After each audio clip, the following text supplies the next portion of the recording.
in which I cooperate with the ending. By the middle of March, I could have told you it was spring without looking. Jessie did not come around anymore. She was fishing the rewarding waters of the open stream. She was returning to a tree hollow full of babies. The bear and weasel did not come by. There were salamanders and frogs to keep him busy. The chickadees sang alone, not in a winter group, and the skunks and minks and foxes found food more abundant in the forest than at my treehouse. The circumstances that had brought us all together in the winter were no more. There was food on the land, and the snow was slipping away. By April, I was no longer living off my storehouse. There were bulbs, tubers, and greens to be had. Meals were varied once more. There were frogs' legs, eggs, and turtle soup on my table. I took my baths in the spring again rather than in the turtle shell with warmed-over snow.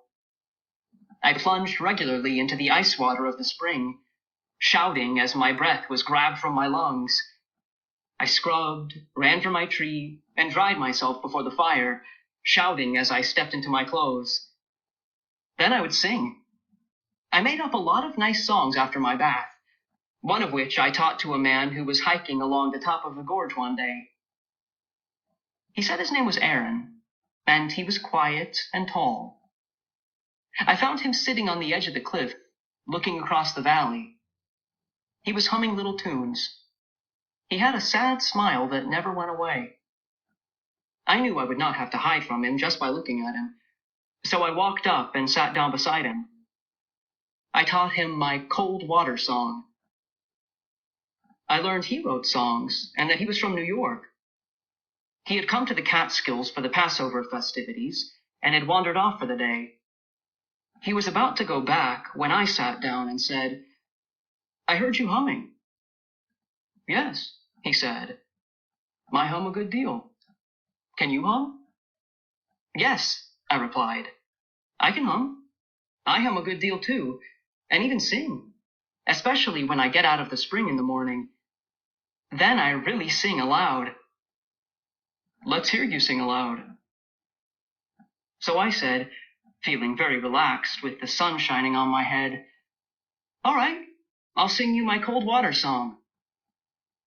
"I like that," Aaron said. "Sing it again." So I did. "Let me suggest a few changes." He changed a few words to fit the tune, and the tune to fit the words, and then we both sang it. "Mind if I use the hum, hum, hum, dee, dee part?" he asked presently. "You can use it all," I said. "Tunes are free up here. I got that from the red-eyed vireo." He sat up and said, "What other songs are sung up here?" I whistled him the high chickadee song of the black-capped Mr. Brackett and the waterfall song of the wood thrush. He took out a card, lined it with 5 lines, and wrote in little marks. I stretched back in the sun and hummed the song of the brown thrasher and of Barometer, the nuthatch. Then I boomed out the song of the great horned owl and stopped. "That's enough, isn't it?" I asked. "I guess so." He lay back and stretched, looked into the leaves and said, "If I do something with this, I'll come back and play it to you. I'll bring my portable organ." "Fine," I said. Then, after a drowsy pause, he said, "Will you be around these parts this summer?" "I'll be around," I said. Aaron fell asleep, and I rolled over in the sun. I liked him. He hadn't asked me one personal question. Oddly enough, I wasn't sure whether that made me glad or not. Then I thought of the words Frightful had spoken in my head. "You want to be found." And I began to wonder. I had sought out a human being. This would not have happened a year ago. I fell asleep. When I awoke, Erin was gone, and Frightful was circling me. She saw me stir, swooped in, and sat on a rock beside me. I said, "Hi," but did not get up.